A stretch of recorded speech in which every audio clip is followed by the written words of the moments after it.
We are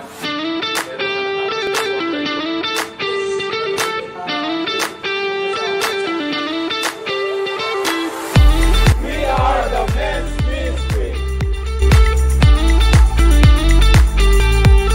Ako po si Brother Gideon Gumalin. So ako pa ay nag-umpisa nga bilang bahagi ng Marshall nung panahon ng pandemic. Hanggang sa naging head po ako ng Marshall, hanggang sa maging head din po ng Men's Ministry.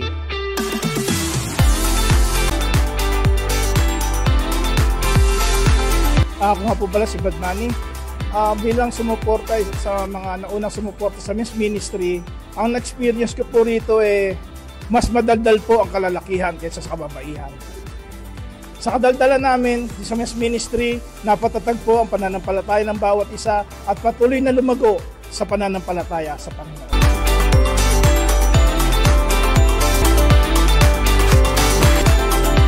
Ka-fellowship na aming ilo-launch will be a very great venue para sa mga kalalakihan, no? Sa mga bagong members din or bagong mga men's na ma-invite natin, no?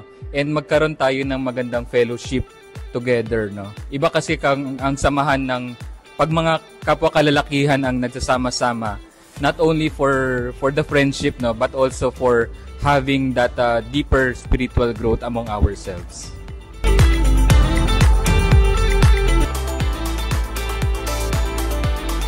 Ganitong pagkakataon para sa mga kalalakihan upang maging malalim, maging matatag, maging matibay ang samahan ng bawat kalalakihan.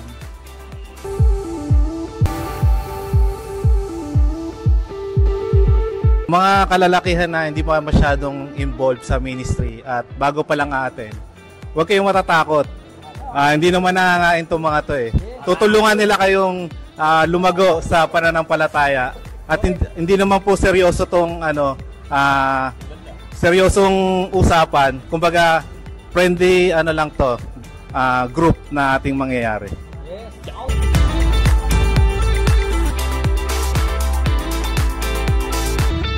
Mas maganda nga yung maumpisan nga yung linggo na sa simpleng kwentuhan na kasama nga yung kape na halimbawa yung nagkakape habang nagkakape na.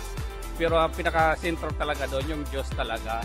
Kasi hindi naman po tayo makapagsalita ng mabuti kung wala yung Diyos sa natin. Pero yung pangalawa doon, yung relasyon natin sa bawat isa na yung madibilog na yung hindi lamang sa tuwing linggo tayo magkikita, kundi sa yung ibang araw na makikita man tayo, magkumustahan na lalo na yung ang bawat isa sa atin na mapalago natin yung relasyon natin sa bawat isa.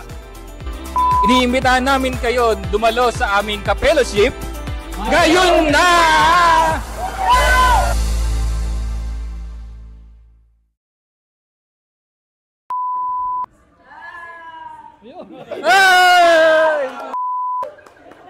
May bago na kaming member!